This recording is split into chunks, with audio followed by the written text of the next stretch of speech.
केजरीवाल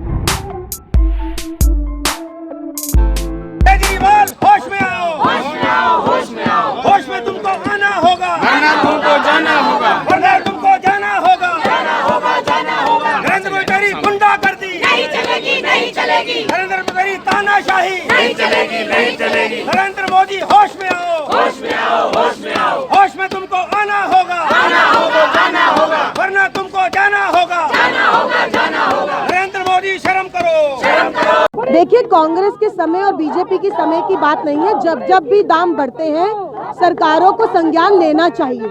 और मेरा मानना है कि आज जो सरकार सत्ता में बैठी है उसकी जिम्मेदारी है कि सरकार ये इंश्योर करे कि एक आम नागरिक 2 वक्त की रोटी खा सके। चाहे वो गैस के दाम हो, चाहे वो सब्जियों के, फलों के, पेट्रोल, डीजल, सब आसमान छू रहे हैं। सरकार को सब्सिडी देनी चाहिए। देश भर में कच्चा तेल सस्ता है, हम कच्चा तेल सस्ते में खरीद रहे हैं, लेकिन जनता पे उसका कोई फायदा नहीं हो रहा है। सब्जियों के दाम बढ़ गए हैं, फलों के दाम बढ़ गए हैं, लेकिन सरकार चुप बैठी है। सरकार कहती है कि हम क्या करें, अगर कुछ नहीं कर सकते तो गद्दी छोड़ दीजिए, और अगर करना चाहते हैं तो हम बताना चाहते हैं कि आप सब्सिडाइज करिए रेट को। आप विज्ञापन पे हजारों करोड़ रुपए रोज खर्च करते हैं, रोज आपके टीवी पे, नेशनल टीवी पे ऐड आते हैं। क्या आपके पास इतनी जिम्मेदारी नहीं है? तो पहले तो महंगाई डायन थी, अब तो पिया का रोजगार भी चला गया है। जब रोजगार नहीं होगा तो घर की गृहिणी जो है वो घर कैसे चलाएगी? कम से कम सब्सिडाइज रेट पे उसको अगर सब्जी फल मिलेगा तो 2 वक्त की रोटी तो अपने बच्चों को वो दे पाए। केजरीवाल सरकार ने आप लोगों को काफी सब्सिडी दी है, जैसे आप बस में टिकट फ्री है और भी जगह फैसिलिटीज मिले, तो क्या आप कुछ? देखिए, हमें बस की टिकट की चिंता नहीं है। पहले घर में जो बच्चे हैं उनको खाना मिल जाए, जो गरीब आदमी है उसके घर में चूल्हा जल जाए, वो मिल जाएगा तो शायद वो बस का भी फायदा उठा लेंगी। लेकिन अफसोस की बात यह है कि केजरीवाल को लगता है कि बड़ी बड़ी बातें तो हम लोग कर दें, लेकिन जो पेट भरने वाली बात है उस पर हम बात पे अपनी कन्नी काट ले। लेकिन सरकार से जवाब हम मांगेंगे और लगातार मांगते रहेंगे। तो आप सरकार को क्या राय देना चाहते हैं? मैं सरकार को कहना चाहती हूँ कि जो ब्लैक होर्डिंग हो रही है इस समय, क्योंकि जो किसान बिल आया है उसके बाद किसानों में भी बहुत रोष है, फसल पे भी असर पड़ेगा, क्योंकि मंडियों आप बंद कर रहे हो, प्राइवेट कंपनियां उसको जिस तरीके से खरीदेंगी, सब्जी के दाम और बढ़ेंगे, तब सब्जी के दाम कम नहीं होंगे। तो ऐसे में सरकार के पास एक्शन प्लान होना चाहिए। और क्योंकि तुरंत प्रभाव से इस समय रेट एकदम से बढ़ गए हैं, तो मैं यही कहूंगी कि सब्सिडी दीजिए और घर घर पहुंचाइए सब्जियों को और फलों को, ताकि एक व्यक्ति अपने बच्चे को भूखा मरता हुआ नहीं देखे। ये पहली मर्तबा हुआ है कि नवरात्रों के अंदर प्याज भी 100 रुपये से ज़्यादा बिक जाए। इससे बुरा और कुछ नहीं हो सकता। ये सरकारें निकम्मी हैं। आज इनसे प्रश्न पूछना चाहते हैं कि किस तरह का शासन दे रहे हैं। आज युवा परेशान हैं, दिल्ली के डॉक्टर्स धरने पर हैं, टीचर्स धरने पर हैं, महंगाई आसमान छू रही है, कोई लगाम जमाखोरी पर नहीं है। इसके विपरीत दिल्ली के मुख्यमंत्री और देश के प्रधानमंत्री अपनी लक्ष्यदार बातें करके निरंतर देश को गुमराह कर रहे हैं। नवरात्रों का समय में आप देखें, खाद्य वस्तुओं के जो रेट हैं वो आसमान छू रहे हैं। आज लहसुन लगभग 70-80 रुपये किलो, प्याज 100 रुपये से ज़्यादा। तो आखिर गरीब क्या खाएगा? गरीब की थाली से आपने मूली तक, लहसुन तक छीन लिया, तो ये कहाँ जाए लोग? गरीब लोग परेशान हैं। सरकार को दाम कम करने के लिए आपकी क्या सुझाव है? हम तो ये सरकारों की जिम्मेवारी है, सरकारें जमाखोरी जो हो रही है उस पर नियंत्रण लगाए, लोगों को राहत दे।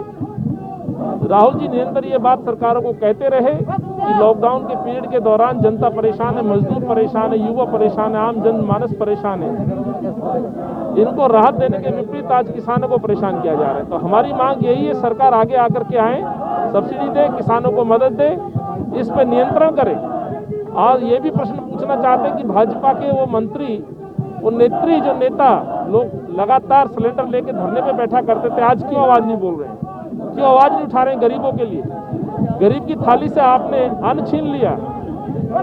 शुभ बातों को लेकर के आज मैं हमारे साथ जुड़े हैं दिल्ली प्रदेश कांग्रेस कमेटी के वाइस प्रेसिडेंट बुदित अग्रवाल जी। आइए उनसे जानते हैं। सर, प्रोटेस्ट के बारे में बताइए। आपको पता होगा आजकल महंगाई कितनी बढ़ रही है। प्याज 130 रुपये किलो, आलू 60 रुपये किलो और टमाटर 50 रुपये किलो। कोरोना के ज़माने में जब केजरीवाल जी ने और मोदी जी ने मिला के ना हमारे सफाई कर्मचारी उनकी तनख्वाह दे रहे हैं, ना शिक्षकों की तनख्वाह दे रहे हैं, ना डॉक्टरों की तनख्वाह दे रहे हैं। इसके अलावा फिक्स चार्ज बिजली के बढ़ा दिए, लोगों पे और बोझ डाल दिया। एमसीडी ने टैक्स बढ़ा दिए, प्रोफेशनल टैक्स बढ़ा दिए। एक तरफ लोगों की कमाई नहीं है, लोगों को आप सैलरी नहीं दे रहे, लोगों को जो उनको भत्ता मिलना चाहिए वो मिल नहीं रहा है, ऊपर से दाम और बढ़ा दिए। तो वैसे लोगों को दिक्कत आ रही थी, सैलरी नहीं है, पैसे नहीं है, घर कैसे चलाते, ऊपर से महंगाई का बोझ और डाल दिया। थोड़ी तो संवेदनशीलता रखे ये सरकार। इन्होंने तो बिल्कुल ऐसा कर दिया जैसे कि लोग हैं बेवकूफ़ और हम बेवकूफ़ बनाने वाले हैं और लोगों की बेवकूफ़ी का फ़ायदा हम उठा के उन पे राज करेंगे। ये तो कोई तरीका नहीं होता काम करने का। कांग्रेस के टाइम में भी आलू प्याज महंगे हुए और गैस के भी रेट बढ़े, तो अब ऐसा क्या है कि आप प्रोटेस्ट कर रहे हैं? आपको पता नहीं तब कितने रेट बढ़े? तब 50 रुपये बढ़ते थे, आज 500 रुपये बढ़ गए। 50 रुपये 500 रुपये में फ़र्क नहीं है। तब लोगों की आय भी बहुत बढ़ती थी, आजकल आय के है नहीं, उनके जो अपनी जीविका कैसे पाले उसके संसाधन उनके पास है नहीं। तो ये तो देखने वाली बात है ना, फर्क कितना है। सर जैसे बिजली कम की सब्सिडी मिल रही है, शायद कांग्रेस के अच्छा, टाइम में बिजली तो पहले भी हो थी। गया है। देखिए, बिजली की सब्सिडी तो पहले भी थी। दूसरा, इन्होंने फिक्स चार्ज कितने बढ़ा दिए आपको पता है? जिन लोगों को कोरोना के समय में बिल्कुल भी दुकानें नहीं चली, जिनकी फैक्ट्री नहीं चली, उनसे भी फिक्स चार्ज लिए हैं इन्होंने। लिए हैं नहीं लिए हैं? किस बात के फिक्स चार्ज लिए हैं इन्होंने? तो सोचने वाली बात है। पानी की आप बात करते हैं, क्या दिल्ली में आप पानी पी सकते हैं? आप आधी दिल्ली में जाइए, इतना गंदा पानी आता है, पीला पानी आता है, बदबू वाला पानी आता है। तो ऐसा तो भैया पैसे देके पानी ले लो वो ज़्यादा अच्छा है। ऐसा पी के तो बीमार होने वाली बात है, और बीमारी पे जो खर्चा होगा वो कौन देगा? सोचने वाली बात है। तो अब सरकार से आप क्या चाहते हैं कि सरकार से ये चाहते हैं थोड़ी ज़रा संवेदनशीलता दिखाएं, लोगों की जो परेशानी है उसकी तरफ ध्यान दें, लोगों के आय के जो स्रोत खत्म हो गए हैं उनकी मदद करें। राहुल जी ने एक आता 6,500 से ऊपर हर परिवार को हर महीना दें, वो दें कि लोगों की इनकम बढ़े, कि लोग फिर अपने पालन पोषण कर सकें अपने परिवार का। ये मैं चाहता हूँ।